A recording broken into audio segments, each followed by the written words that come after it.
Well, thank you, Minister Bishop, and also I want to thank the welcoming choir who was there when we came in, and for you being here.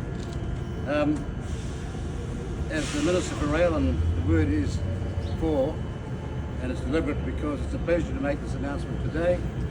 Thank you, Kiwi Rail, who have led the major network upgrades. What's that, sunshine? Another. Oh, I'll handle later on.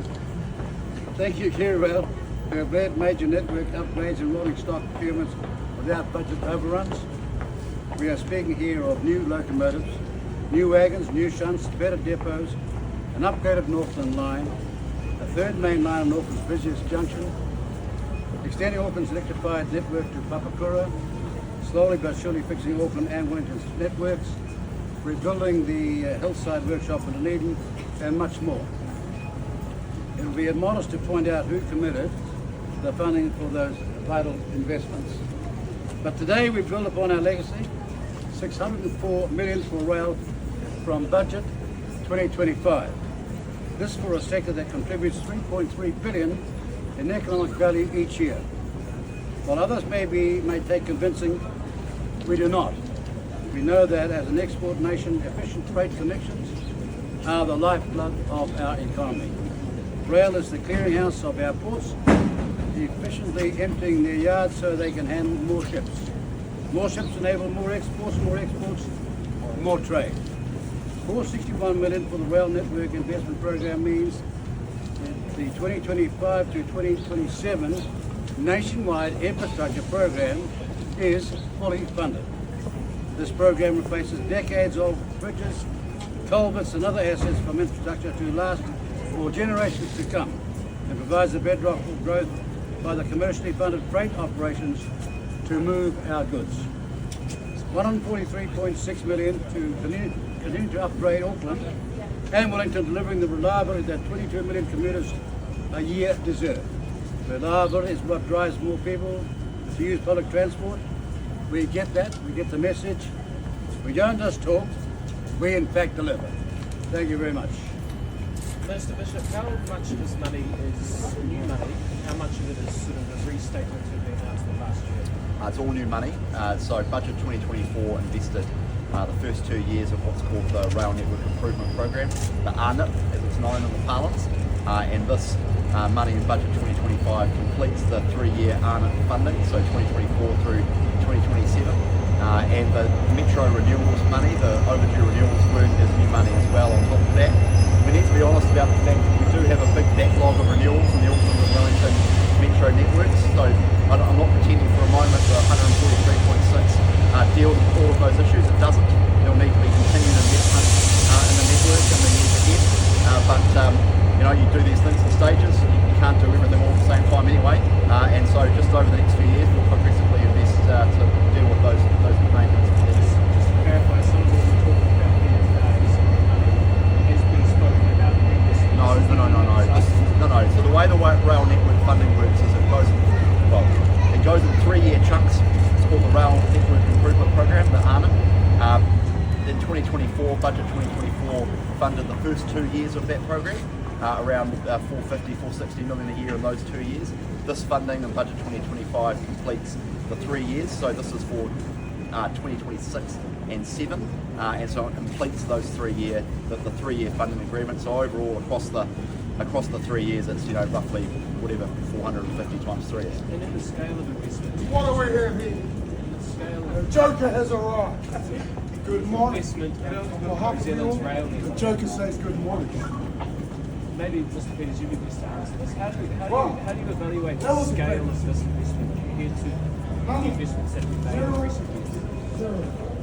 Well, the investments in recent years was an inheritance of a railway being run down in 2017, railway reconstruction in 3 years, and then a total forgetfulness on that part of the previous administration by itself. And we're back now rebuilding railway because we believe that having good railway service right around this country is simply a no-brainer. So possibly not as large, but I still think it makes a difference. I don't know why you came with all these cynical, doubtful questions. Your first 3 questions were wrong for a start. They were just driven that way. No. I'm answering now, and someone has been interrupted. You came in with 3 questions that were wrong. You tried to say that there was previous money that was recycling again. It's not. This is a tranche for 3 years. And of course we'd like more, but in these troubled times, it's still seriously a very good, worthwhile commitment. Is so much money going to have to keep being spent every single year in order to maintain the network? You criticise the piecemeal funding, but if you wanted the network to be sustainable, the culverts and bridges and everything to be replaced. Yeah, so look, one of the things that, particularly with the metro work that's gone on over the last few years, is there's been quite a amount of work to look at exactly what's required over the next 8 to 10 years to maintain the network in Auckland and Wellington. There's been significant investment already to get ready for city rail link, for example. So it's all very well to build a new series of tunnels and new lines in Auckland. That's going to be absolutely fantastic. But there's a whole lot of subsidiary things that come as a result of that as well, and you would have seen the announcement earlier in the year around the level crossings, for example, and there's a whole lot of maintenance work and upgrade work required on the existing network in Auckland. Some of that has been done over the last 2 years or so to get ready for city rail link. Other of that will have to come into the future. Likewise in Wellington as well. The reality is assets come to the end of their life. Take the Ava Rail Bridge out my way, for example, on the Hutt. That bridge is over 100 years old. That is being upgraded as a result of the funding in budget 2024, and that replaces the bridge. It means that there don't have to be safety and speed limits on that bridge. It means that that doesn't have to slow down to go over the bridge. It means for a more efficient rail journey for people coming in from the Hutt to Wellington, which thousands of people do every day. So those are the sort of investments we're talking about. How regular are we going to need to spend $140 million? Well, there needs to be ongoing investment in our rail network, both for freight, which is very important, as Mr. Peters says. 25% of our exports use rail in some form, but also for commuter rail, which of course means that people are in their trains, in rail in the morning and the evening peak, are not in their cars clogging up the roads, and so it makes for a more efficient land transport system. That specifically Look, we're just getting started to turn this into a serious business. Railways can be doing much better. Our plan is to have a much better railways management operation, a much better business model, a much better repayment of the taxpayers' investments going forward.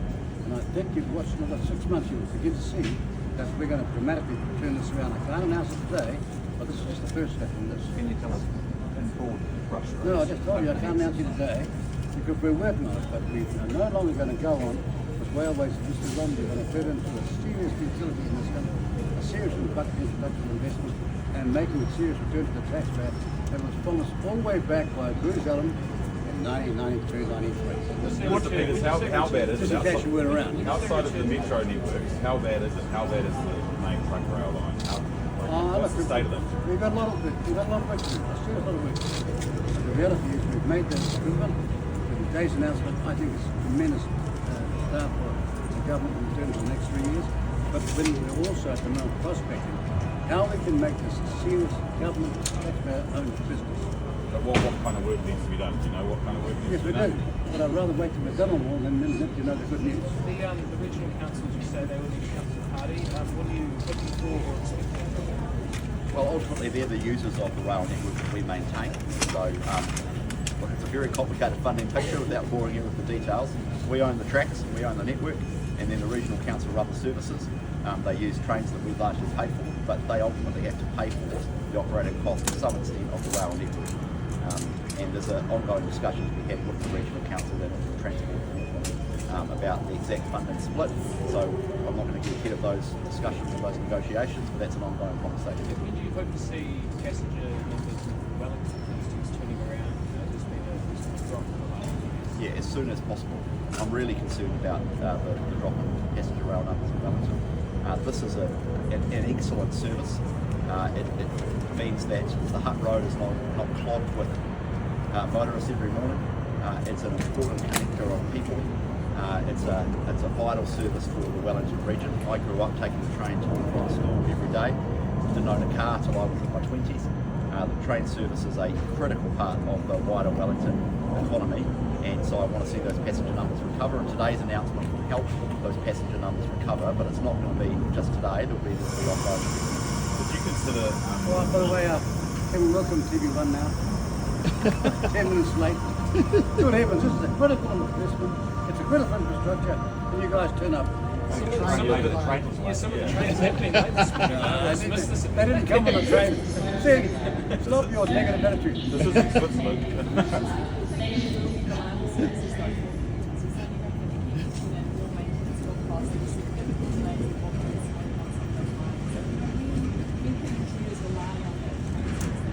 Yeah.